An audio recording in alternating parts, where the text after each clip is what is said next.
My name's Shohum Dave. I work for O2 as an auditor. I graduated in May 2017 and I joined O2 in June 2017. My job entails three key things. So it's SOX, main audits and store audits. So SOX, because O2 is owned by Telefonica, which is listed on the New York Stock Exchange, we have to comply with certain rules and regulations. So just a brief history about SOX. SOX was introduced in 2002 because of failures such as WellCom and Enron. I don't know if you've heard of them before, but you can read a lot more about that in my dissertation, so I recommend that. Just about main audits. So main audits, because as a function we have to make sure that other departments in the business are complying with with the processes and policies of Telefonica UK or O2. It's our job really to enforce that and to make sure everyone's doing that correctly. And store audits is pretty much something I really enjoy. I think that's the best part of my job. I get to go out and travel. I've been over to lots of different places in the UK, so like Coventry, Oxford Street, both London Westfield stores, and I've done over 20 different independent store audits now, which is pretty good for someone who just started in last June. So yeah, that's my job.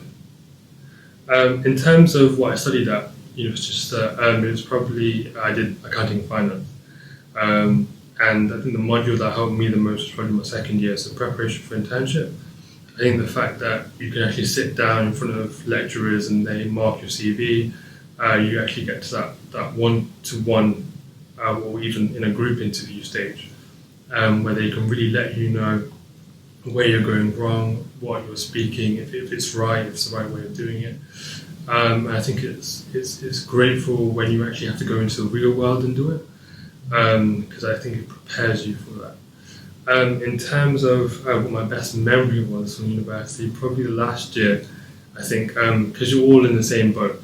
So we'd all come back from placement, all my friends, and you're all applying for jobs, you're all trying to do exams, and you're trying to do a dissertation. So it's all in there together and you're trying to go through day to day.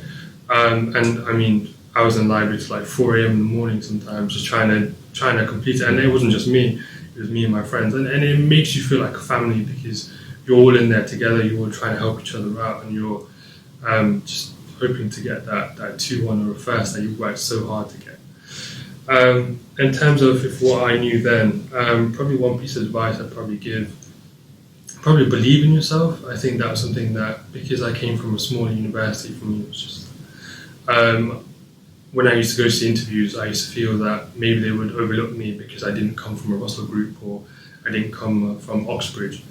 But the fact is, you have to keep applying, and a no is just a no.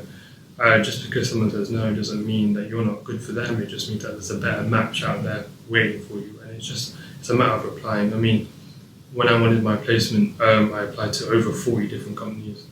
Most of the big ones didn't ever reply back, but it is what it is. And I'm very fortunate, I'm very lucky that I'm here today working for O2. So it's been a great experience overall.